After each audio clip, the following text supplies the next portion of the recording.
Okay, this is Mr. Hutchings with Mr. Hutchings History. And today we're going to bring you the Silk Road, Unit 2.1, and the networks of exchange from 1200 to 1450. The skill we're going to focus on in this episode is putting this era in contextualization, and our themes will be governance and economic systems. Picture this, it's the early 1400s. You've crossed deserts and mountains for years. Your caravan is stacked with silk and spices. You're exhausted, hungry, and nervous. Then you remember a tip from the Italian merchant Francesco Pegalotti.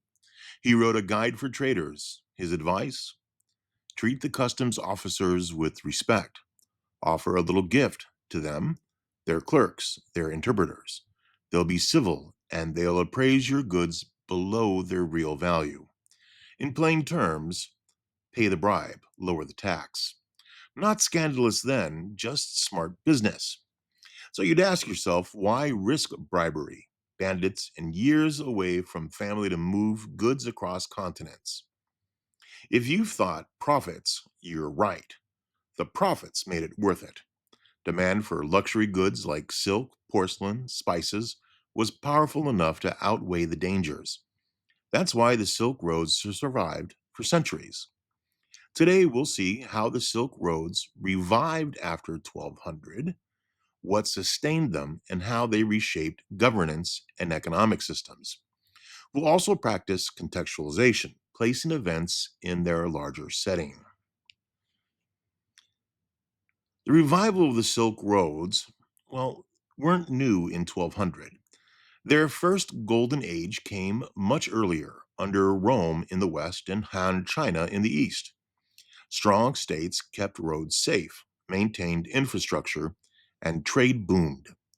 When those empires fell, long distance trade shrank, roads crumbled, outposts closed. Caravanserais went quiet.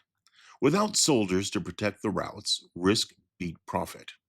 Then, beginning in the 8th and ninth centuries, the Silk Roads revived because two powerful civilizations rose at the same time: the Abbasid Caliphate and the Islamic world. In 750, the Abbasids founded a vast empire. Baghdad, on the Tigris, became a glittering metropolis. Markets thrived, scholars translated and debated. Artisans made glass, textiles, instruments, signs of a confident golden age.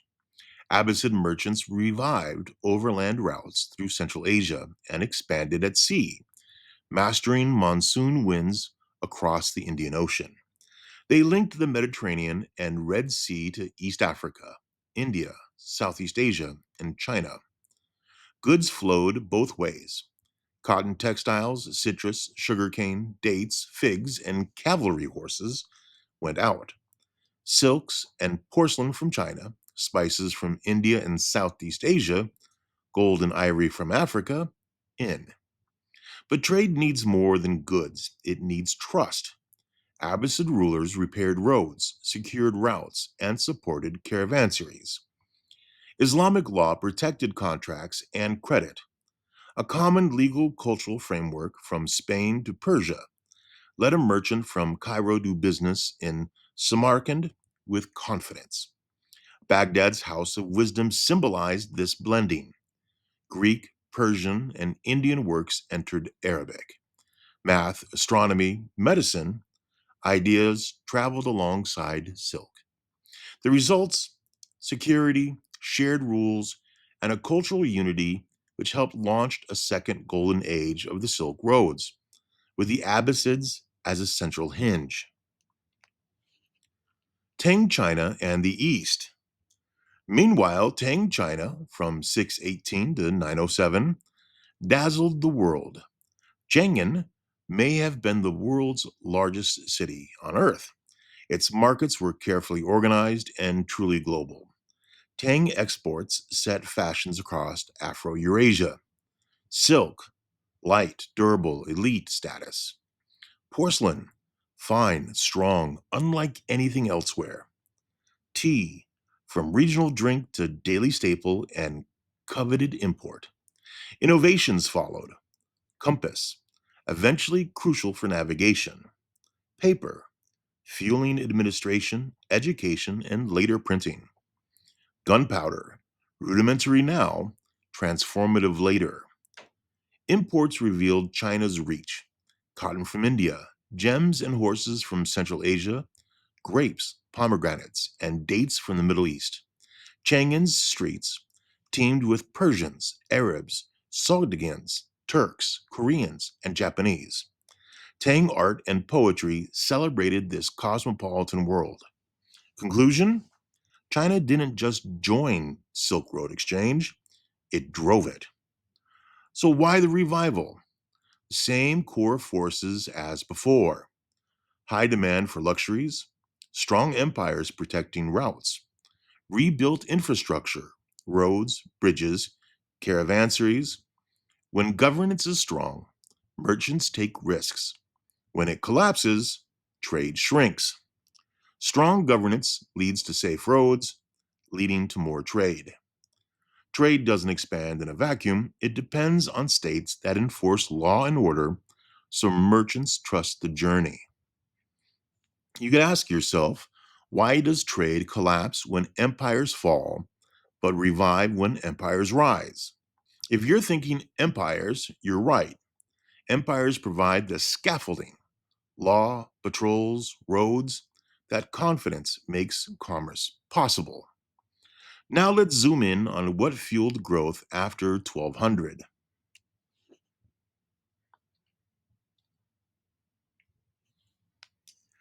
Let's begin with the Crusades. When we picture the Crusades, we see armored knights marching east, but a lasting legacy was economic and cultural. From the late 1000s to the 1200s, Europeans encountered products in the Levant and Byzantium they had barely known: fine silks and cottons, spices like pepper and cinnamon, new medicines and texts preserved by Islamic scholars, even humble foods like rhubarb. Returning soldiers and merchants brought back goods and new desires. European elites developed a taste for silk, sugar, tea, and spices, some worth more than gold by weight. Demand surged. Meanwhile, Asia, especially Song China, wanted bullion. Silver, in particular, stabilized currency and funded a growing economy. The result: Europe exported precious metals, Asia exported luxuries. The big idea: even when Crusader armies failed militarily, Europe was rewired economically. European demand linked tightly to Asian production, setting the stage for a second Silk Road's golden age.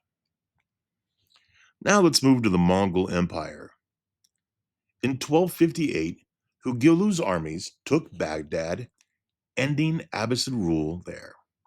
By the 14th century, Mongol power stretched from China, Yuan Dynasty under Kublai Khan, across Central Asia and Persia. For the first time, most Silk Road routes lay under one authority. This mattered. Before, caravans crossed patchworks of states, each with its own taxes, laws, and bandits. The Mongols changed that. They prized merchants and supported trade. Banditry punished severely. Roads, bridges, and caravanserai built or repaired. A fast relay system, called the Yam, carried messages and orders. Piazzi engraved tablets granted safe passage. Historians call this the Pax Mongolica, not peaceful at the frontiers, but stable inside.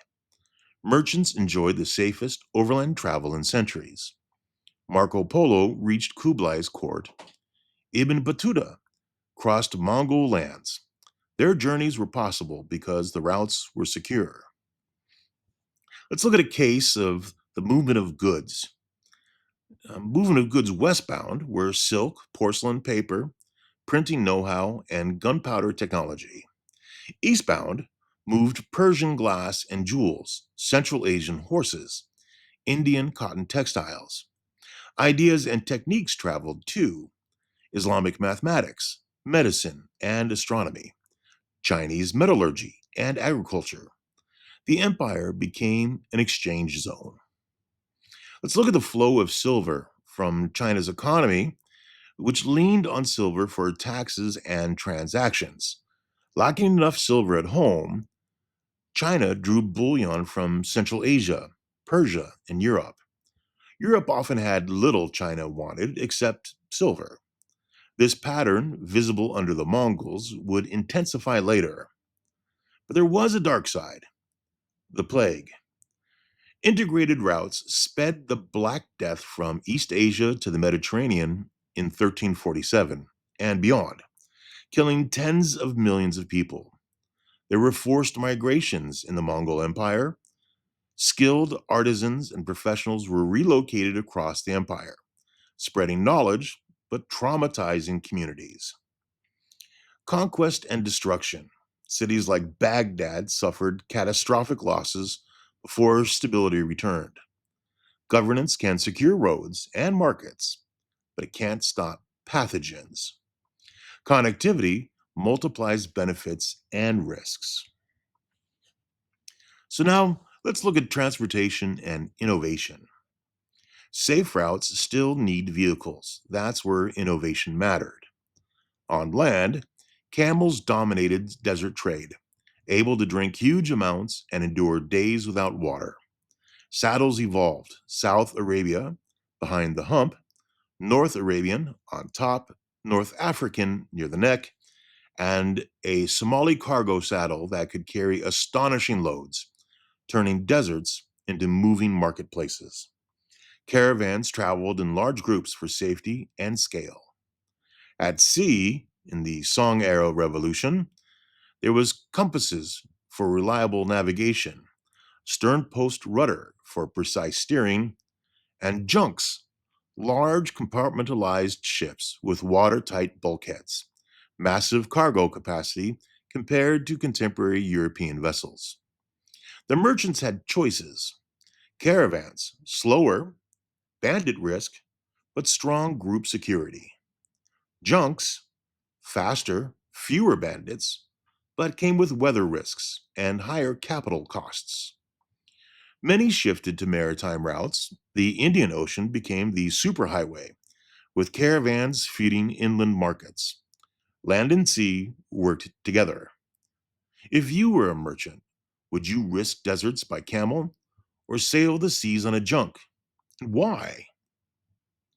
Well, perhaps you would choose caravans, which offered security in numbers, while junks moved more goods more quickly. With enough capital, sea routes often won. Let's take a look where land met sea. Think network, not either or. Samarkand was at the desert crossroads. On the Zaraveshian River in Central Asia, it received Chinese silks, porcelain, and paper, exported regional textiles and glass, and flourished as a religious and scholarly center. Malacca was a maritime gateway and controlled the narrow strait, meant controlling spice, silk, and porcelain traffic between China, India, and the Middle East. Sultans taxed passage, hosted diverse merchant communities, and used fleets and diplomacy to keep trade flowing. There was a connecting chain. A bolt of silk might sail from Hangzhou to Calicut and then move overland via Samarkand to Baghdad or Cairo. Ivory could cross the Indian Ocean, then head inland to China. Land and sea were links in one system. So, how do hubs like Samarkand and Malacca prove land and sea routes were part of the same global network? Well, you might think that goods rarely stayed on one route, and you'd be right. Caravans fed ports, ships, bridged oceans. With routes safer and faster, the effects rippled across continents. So, some effects of the Silk Road.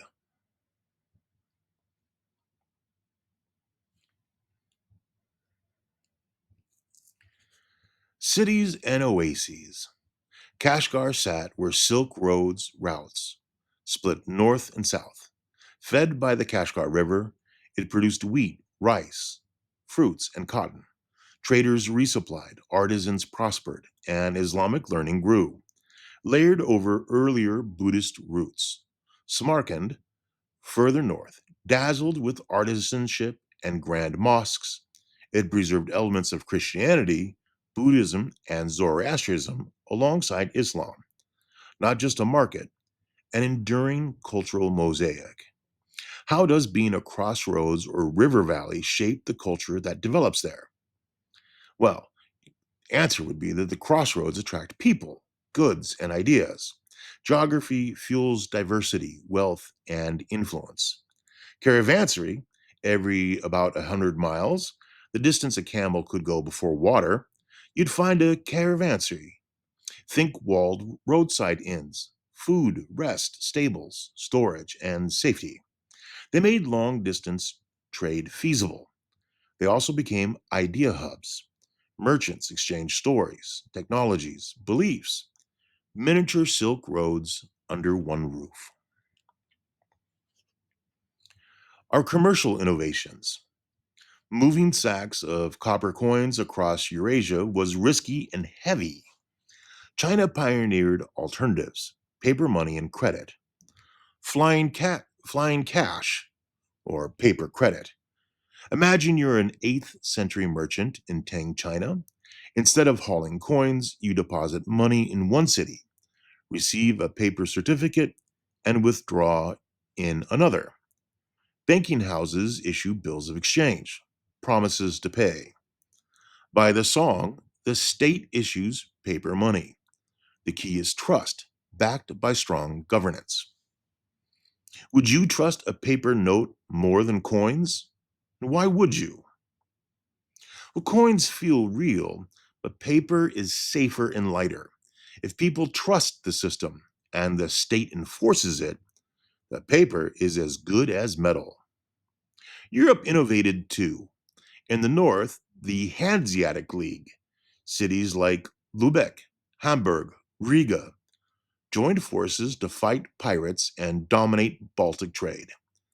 Timber, grain, leather, fish all moved on their fleets, connecting Baltic North Sea to the Mediterranean. The League thrived for centuries until nation states absorbed its role.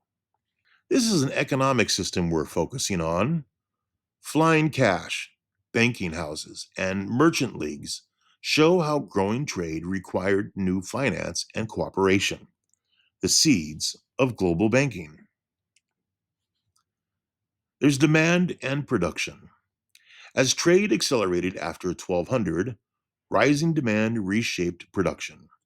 Elites across Europe, Africa, and the Islamic world craved Eastern luxuries: silk, porcelain, spices, tea. Status goods kept demands high. China scaled up.